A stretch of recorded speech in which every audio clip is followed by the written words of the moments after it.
бирөөнүн идеясын кардарга жеткирип берип койдук. Нарындыктар үчүн өтүк чыгардык. Только нарындыктар үчүн. Только нарындыктар үчүн. Бизден бир өтмөчү. Кыргызстанды бир жылуу бут кийим менен камсыздайлы. Мүмкүнчүлүгүмдү 25 жыл артка таштап салдым. Төлөтпөсөң кылбайт. Үйрөнүп атасың да? Бирок маркетинг системаң курулдубу? Казыбит 5 мүнөттүн ичинде сабак болуп атат. Бияка да шашып атам, бияка да шашып атам.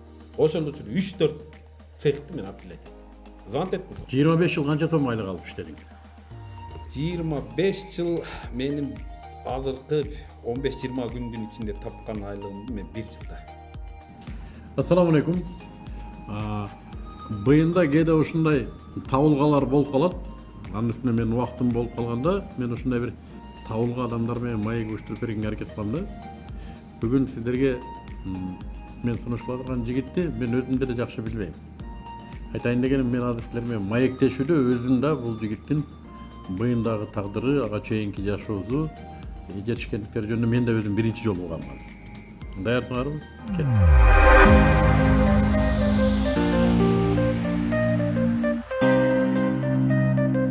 Быйынга кандайча келдиң, эмне түрткү болду? 2022 жылдын 18 июлунда мага буйрук чыкты. Эмгек өргө кеттим. 25 жыл чек ара кызматында кызмат өтөдүм. Аяктан ардактуу ардагер деген. Званияң ким, кечирип кой? Улук прапорщик. 25 жыл мен аскерлер, жаш жоокерлер тарбылып, жалаң жоокерлер менен иштештим. Анан ошентип 4 айдын ичинде ата-энеме жардам бердим. 5 балам бар, өзүм уже ойлоно баштадым. Сотканы чукулап отуруп, сиздин тренингди таап алдым. Жашың канчада азыр? 44-тө. Буга чейин биздин тренингчөнү укканың бар беле? Биринчи жолу көрдүм. Биринчи жолу эле көрдүм. Мага мен сразу негизи анализди сразу ылдам кылам да. Сразу анализдедим дагы, сразу эле ошол жерде в течение 10 минут, 10 мүнөттүн ичинде эле барып эле аялыма көрсөттүм. Аялым билбейм, барып көр деди. Келдим дагы сразу семинарга катыштым. Катышканда эле ошол жерде бул жер меники экен деген чечим чыгардым. Бирок семинар бүтөр менен дагы тайсалдоо да, мен ушу бизнес кылып кете аламбы, кылып кете албаймбы? Чечимди биз сразу кабыл алабыз, тарс эткенде. Ошол жерден кабыл алдым дагы, кирем дедим. Анан менин жанымдагы кайнелерим дагы көздөр күйүп чыкты чын эле. Жезде сиз окуңуз, андай биз окуйм деди. Алар до сих пор азыр. Мен кандай азыр сабактан барам, бияктан. Бүт баарын чогултам, сиз айтып берген нерсемди бүт айтып берем. Бул тигилерге да плюс, мага да плюс, эстеп калган. Сразу. Сен аларга бекерге айтып бересиң. Бекерге айтып берем. Но бирок оюмда бар. Тапшырмаларын кылабы? Тапшырмаларды тигилерге айтып берем, бирок дагы эле баягы адам кандай экен деп эсептейм. Төлөтпөсөң кылбайт. Төлөтпөсөң кылбайт.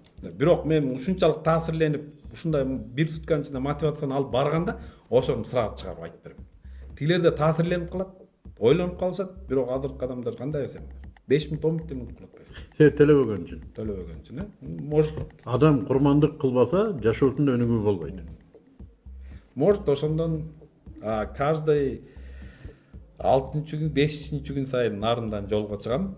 Меники 1 суткам, 2 суткам жолго кетип калат.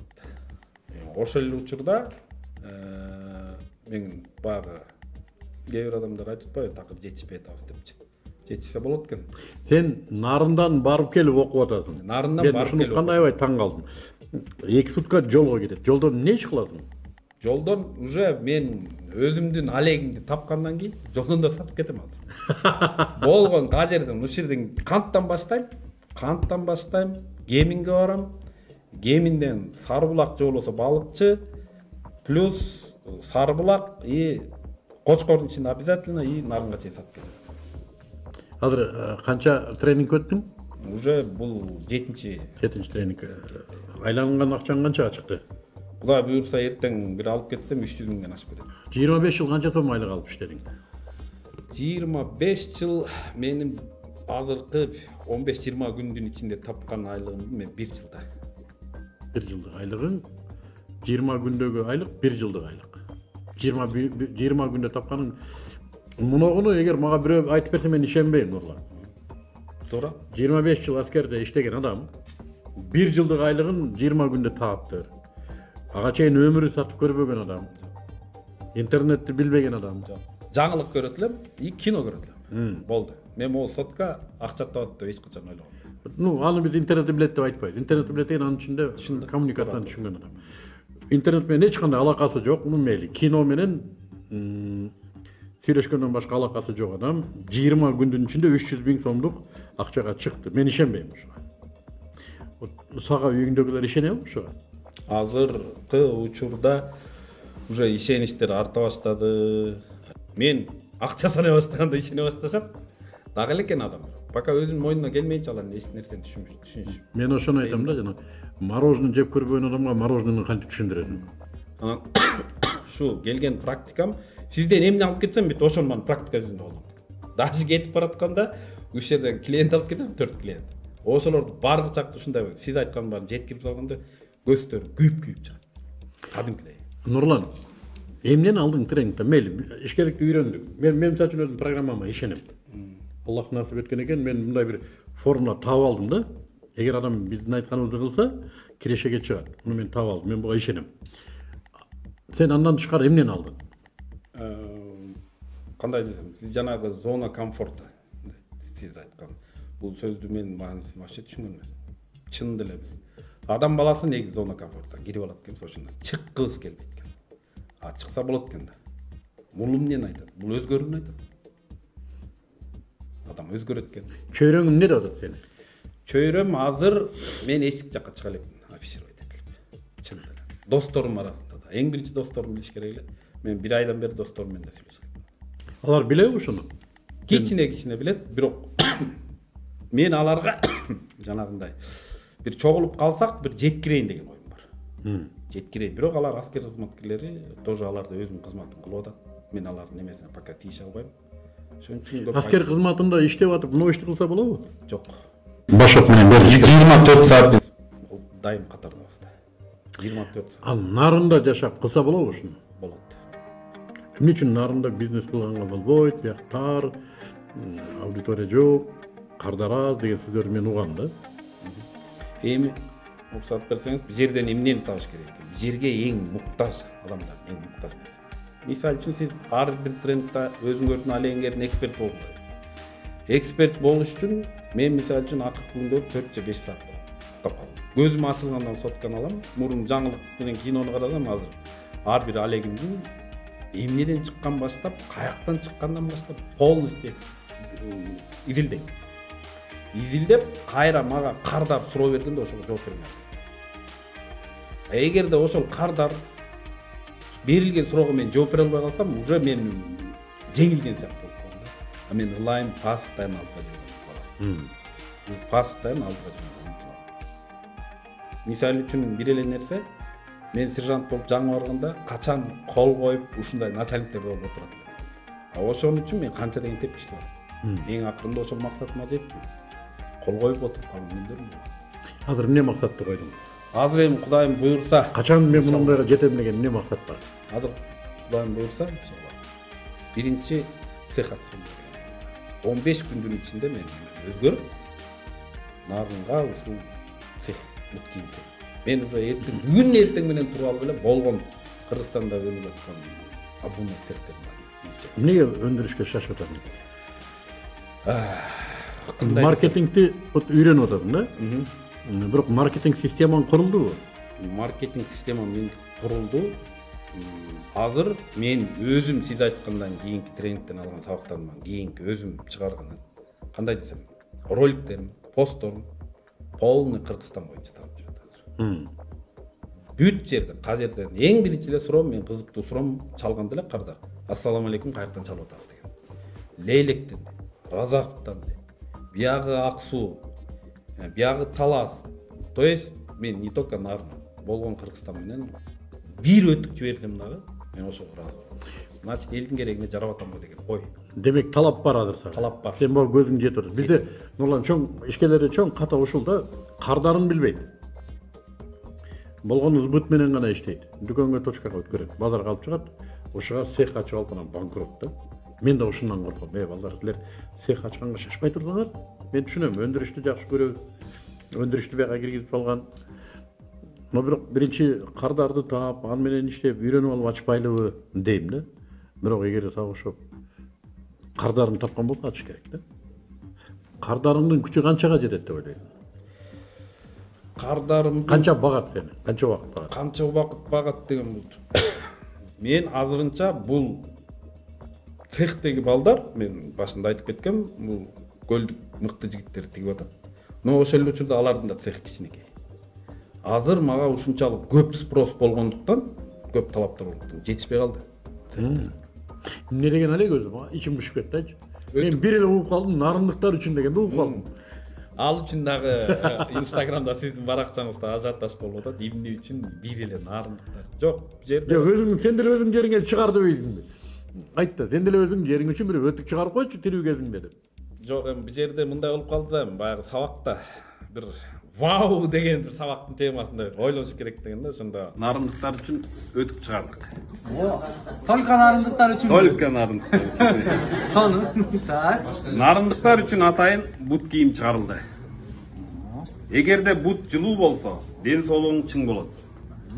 Эгерде бутуң жылууланбаса, анда көйгөй ошондо. Анткени баардык оорулар буттан сүз өтсө козголот. Бутту жылуулабасаң ооруйсуң. Бир кардарым өтүк алып жатып, байке, бул өтүктү мен 4 жыл кийдим. Көптөн бери таппай жүргөм деп сүйүндү. Ошон үчүн бутту жылуу кармаш керек. Апабыз бала кезде кийизден батек сал деп айтат эле. А биздин бут кийим ичи бүт кийизден капталган. Бүт кийген, так. Сапатсыз бут кийимди 30 жыл кийдик. Эми өзүбүздүн Кыргызстанда өндүрүлгөн бут кийимди алып, өзүбүздүн өндүрүшкө салымыңызды кошуңуз. көңүл бурдуш керек дегенде Эрболот агай ушундай кылбайсызбы? Нарындыктар үчүн өтүк чыкты деген кылбайсыз дегенде ошону Сен тапшырма аткарган турбайсың? тапшырма аткаргам да. Бул көңүл бурдуруу тапшырмасы бар да. Тапшырма. Анан ошондон эле Элдер көңүл бурду. бурду. Урушабы, мактайбы, жерге кирсин, бирок көңүл бурду. 3 мүнөттө деген Эрболот агай тапшырмасы боюнча мен аны көрсөм мурдагы күнү эле жазып коюптум. Бир күн мурун эле. 3 мүнөттө деген мен 2 мүнөт отурдум. Ошондо да жетти кечирээк. 1 мүнөттүн ичинде түстөдүм, оңдодум, алып чыктым. Мен чыгайын агай дедим, чыктым. Анан жакшы, ошо мен Инстаграмда азырынча кичине жайлап аткам. Мен өзгөчө баягы бу жерден да изучением болду.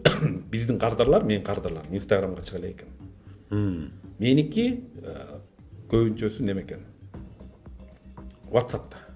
Потому что Кыргызстандын көпчүлүгү азыр WhatsApp'ты абышкасынан бери билип калды, жашпалар баштап. Эң биринчи үйрөнгөнүсү ошол болуп калды да.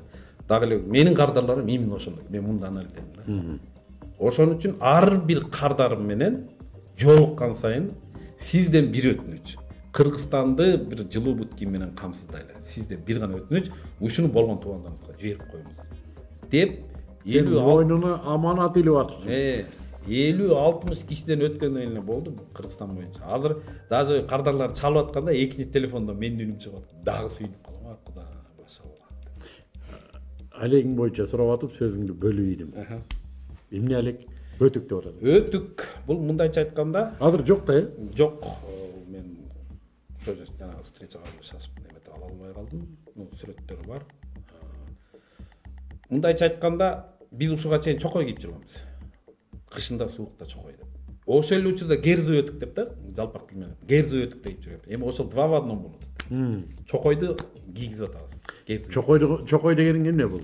Орустун эмнеси? Валенкасыбы? Валенка. Мындайча айтканда, боз үйдүн үзүгүнөн жасалган калың кийиз, ошол калың кийизди жана герзо өтүктүн ичине кийгизип атабыз да. Ошондо мен муну дагы эмне үчүн тандап калдым деген вопрос жаралып калышы мүмкүн. Мисалы үчүн мен 15 жыл Аксай жер келгенде чегара кызматында жүрдүм. 15 жыл мен башыман өткөргөм. Өзүң кийдиң? Кийген эмесмин. Биздин убакта эгерде ушул болсо деген гана суроо көргөндө ойлоп койгом. Бирок ушул тренингке келгичекти мен ушул нерсени ойлоп койгом. Тренингке келдим, жылып кетти, и уже ошону алып. Улам муну сен аскерге дагы тендерге берсең болобу? Эми моуну мен азыр деген азыркы учурда ушул жөнүндө да ойлонуп койдум, бирок бизде азыр өкмөт обеспечение кылат баардыгы. Бизде установленный форма жерде бар, ошонун негизинде. Бирок ошол эле учурда мен эң биринчи максатым ошо Аксайда жүргөн солдат жокерлерге алып барайын деген оюм бар болчу. Чынында. Мен аябай көргүм келип атат өтүүңдү. Мен сатып алам эгерде азыр мен элестеткендей болсо. Сиз элестеткендей эле болуп калды болуш керек, потому что жанагы эле өтүктүн ичине токтоло кетейин. Өтүктүн ичине эле жанагы чокойду кийизген жигиттер. Бул менин идеям эмес, конечно, жанагы цехте иштеп аткан Марат деген жигит. Башкача идеясы экен. Анан бул жерде эмне кызыгы, продукциянын бүт бар Кыргызстанда. Биздин корзаводдон чыккан, уйдун терисинен чыккан тери. Муну да эртең менен мен изучать этип чыктым. Биздин корзаводдон чыкты, бул чыгабы же чыкпайбы деп мен. Ошол эле учурда жанагы кийиз бизден өндүрүлүп чыгат. Подошва единственная. Подошвасы таманы бул российский. Бул Киров шаарынан өндүрүп келген каучук экен. Азыркы адамдар көбүнчөсү эмне үстү эптеп чыдайт, тамам жарылып кеткен. Я бышпаган резинке да азыркы. Анан ошол жаагын мен ошол жаатында мен жанагы кардарларга өзүм тарткан ролигимде жеткирген окшойм да. Сенин өтүүңдү айыл эли кийет. Айыл Мал баккан, ат минген. Жөн эле алыска мындай 2-3 чакырым жерге ишке барып келген. Кырганда жарайт. Азыр сен эмне иш кылдың өзүң түшүнөсүңбү? Эмне иш кылганыңды? Мындай бирөө сен Нурлан өзүңөн чыгып туруп четтен карасаң, мына Нурлан эмне иш кылып койгонун түшүнөсүңбү? Суроо дагы эле жетпей атат да магачы. Сен бир тыйын кетирбей туруп 20 күндүн ичинде бирөөнүн идеясын кардарга жеткирип берип койдуң. Бул түшүнгөнүмдү, эгерде мен суроону толук түшүнгөн болсом, мен бул только гана благодаря сиздин тренингиңиз. Жок, биз муну үйрөтөбүз, бирок муну кылган адамдар азамат да. Цех ачарын ачып алып, кардар жок, же дагы нерсе кылып, же болсо коркуп жүргөнгө караганда кара, идея башка бирөөнүкү экен. Ушундай башка бирөөнүкү. Производство бөлөк. Ооба. Сен маркетингди үйрөндүң да, барып туруп балдар, силердин өтүүңөрдү кардарга жеткирейинби деп атасың. Алар да жеткир деп атат. Сен кардарды таптың, өтүктү кардарга түшүндүрдүң, акчаны алдың, тиги балдарга иш бердиң. Да, болчу. Ушундайбы? Өзүң цех мех ачпай эле. Эчтикем. Маселе ушунда турат да. Бизде бизнес десе баардыгы манты бышырып сатышым керек, лепешка жасап сатышым керек, кийим тигип сатышым керек, тигип сата албай аткандардыкын алып турсатчы биздин формула менен. Сага алар иштеп берет, сен аларга акча бересиң. Мен ушуну түшүндүргүм келди. Бизде ушундай мисалдар көп. Өзү эч нерсе кылбай туруп, 2-3 цехти алып алган балдар бар. Азыр ошо балдар сенин айтканыңдай тигип берет. Туурабы? Сен айткандай ороп берет. Сен цехтин жетекчиси болуп эсептелесиң. Эмнеге? Ал балдар менен кардардын ортосунда сен турасың. Кардардын тамыры, күрөө тамыры сенин колуңда турат. Бизнес ушул. Кардардын күрөө тамырын кармап туруу. Биз ушуну үйрөтөбүз. Кардар менен сен мамиледе бол, бүттү. Сен эмнени сатсаң ошону алсың. Кааласаң гумус сат, кааласаң лимон сат, кааласаң тренинг сат. Туура эми жетти окшойт, ошо маркетингге жылдырдым окшойт чынында эле. Кардар кимдин колунда болсо, акча ошонун колунда. Ал жагын туура. Мына бизде мисалы үчүн жанагы фасоль эккен эл бар. Талас эли фасоль экет. Шарттуу түрдө айтканда килограмм 100 сомдон сатса, маркетинг аны 1,5 миң сомго сатат. 1400 маркетингде калат. А эмнеге ошону биздин балдар өзү кылбайт? Эмнеге таластыктар өзү кылбайт? Биздики ошол мына ушул мен сизге келгичекти көзүм караңгы эле бойдон жүрүптүр чынында эле. Чынында эле. Алып кеттим, может мен бир жанагы сиз айткан башында берген маектегидей тартиптин негизинде может мен ошого жетиштим. Кылам дедим, кылам. Бирок ошону кылаардан мурун анализдедим. Ошонун баарын бүт кылып, анан ошонун натыйжасында ушул ийгиликке жетиштим го деген ойдомун. Мен сага бир сунушум бар, Нурлан. Өзүң ойлонуп көр. Нарындан чыгып аткан эң сонун нерселер бар. Сен ошолорду интернетке алып чыкпайсың. Эми Бир цехте отуруп калгандан көрө 20-30 цехти дүйнөгө берип койбойсуң. Биздин формуланын күчү жетет. Ошо. бир жерде мен азыр бир жанагы цехте мурунда цехте эле пока оюмда деле жок болчу, бирок бир максатты койдум да мен. Ушул сапатсыз бут кийимди өзгөчө кышында сапатсыз бут кийимдерди сүрүп чыгаруу дегенчи. Жок, бул кете берет.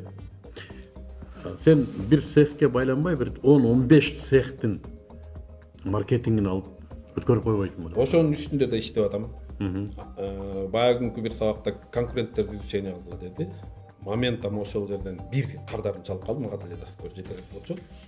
Сабакта отуруп эле, ушул эле сабакта отуруп эле сразу бир кардарын чалды. Ай Нурлан, мен сени издеп таппаган, мен сени издейм деп 2-3 жерди чалып алдым деди.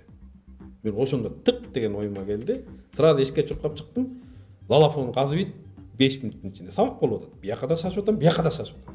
Ошол учурда 3-4 цехти мен определять эттим. Звонок еттим сразу. Сабактан чыккандан кийин. Сразу чыдай албай сабак бүткүчөгө кыпылдап отуруп сразу чыктым. Чыксам алар, к сожалению, көпчүлүккө иштебейт экен оптом. Мен момчаны сатып алам десем, жок, мен бир деле жазайм, мен бир экине жазап коем. Анчалыкка чыга албайм деген сөздөрдү уктум. Азыркы учурда ошо бир эле цехти карап мен да жаман болуп турам. Потому что алар жок, мейли өтүк бир цехте кетти. Мисалы үчүн мисалы мен мындай айтайын, нарынын кымызы, арпаштын кымызы, мисалы. Маркетинг жок. Жокса эт, сага. Жумгалда эт укмуш эми мисалы. Чөп башка. Маркетингде жок. Топоз маркетингде жок. Дагы эмнелер бар? Ошо бир 20-30 нерсени линияга коюп, системага коюп чыгарып койсоң бар дейм да. Бул эми мен бул нерсени азыр сиз айтканда уже оюм алыска кетип атат, бирок ошол эле учурда чектелүү жерде гана. Анын үчүн билим алыш керек экен дагы оюмда бар. Сен үйрөнөсүң да. Акырын азыркы учурда нарындагы эт полностью бүт кетип атат. Чынында эле, бирок сыртка чыга элек. Чынында эле. Ал эми чоңдордун ою болуш керек, менин жеке оюм. Кымыз кетип атат. Полностью. Айран сүтүнүн баары бүт кетип атат. Илгери биз бала кезде айран сүттүн баары жана сиз айтып аткан примерно курттун баарын эле бүт эле суурдун ийини сууга куйчубуз. Азыркы учурда ошол болгон жайлоонун башында бүт магазиндер бар. Ошону сен албайсың деп атам да, карап кой. Эми элестет, мен кандай элестетем. Нарында Нурландын бюросу бар. Адамдар сага алып келет өндүрүм. Сен келишим түзөсүң алар менен, интернетке сен таштайсың.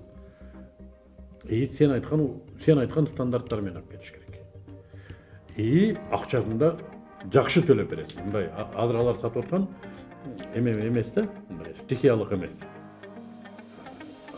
5-6 клиентке берип коет, алар ортомчулук кылып бир бала кылып берет. Андай эмес. Конкреттүү, мисалы Францияга мынча кетти. Мындай клиенттер бар.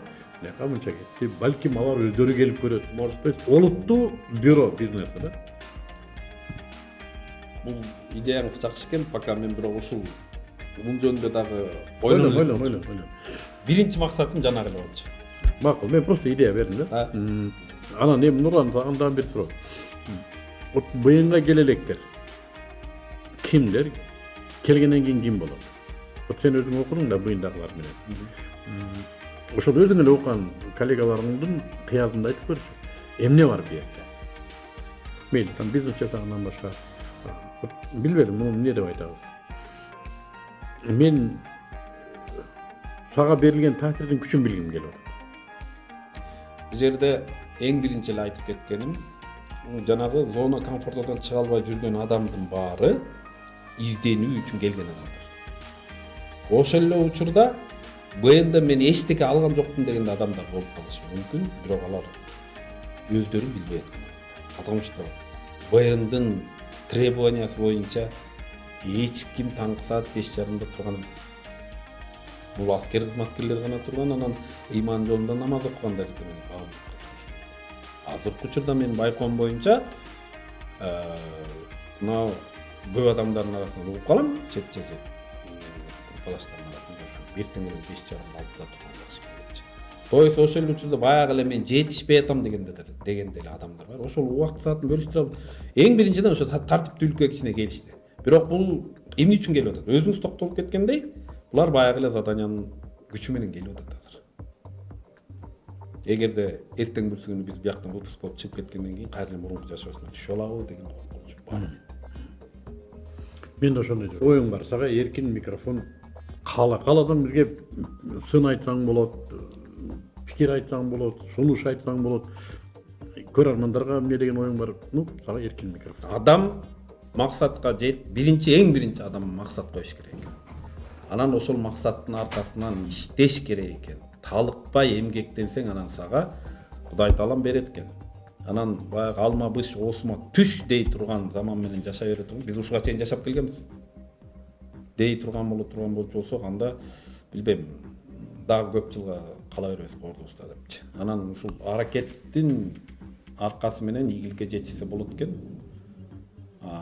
Тренинг боюнча айтып кетерим. Эгерде силер аябай бир өзгөрөм деген оюңар менен келе турган болсоңор, ушул тренингке келип катышсаңар болот экен. Ошол эле учурда баягы орустун бир жакшы сөзү бар, век живи, век учись дейт. Мен бул эле тренинг менен чектелип калбастан, азыр уже мага финансы жагынан да тренингдер керек болуп калат. Ушул нерсени окусаңар, чокуйсуңар деген кыргыздын жакшынакай сөзү бар. Ошон үчүн окуңуздар, кичине анча-мынча акча. Даже бир жерде биз угуп калгандай кээ бирлери карыз акча алып келип алып окуп чыгып бир жакшылык ийгиликтерге жетишип аткан адамдар бар экен. Ошон үчүн аракет кылыңыздар. Анан, конечно, если максатыңыз болсо, ошол нерсеге жеткенге аракет кылыш керек экен. Талыкпай эмгек кылыш керек экен. Рахмат сиздерге. Сага да чоң рахмат. Мен сиздерге быйында али бүтө элек 20 күндүн ичинде 25 жыл айлыкта иштеген, аскер кызматында иштеген, бирок 20 эле күндүн ичинде 300 миңден ашык акчасын айландыра алган офицер жөнүндө маек куруп берим келди. Канчалык мен бул жигитти ачалдым, ачалбадым. Келечекте дагы мен ойлойм, силер бул жигит менен көп жолугушат болушуңар керек. Кудай буйрса, алдында отурсаңар билесиңер, албуттап аткан кубатын, анын илебин чылып, жерибизде ушундай жигиттер көп болсун. Рахмат.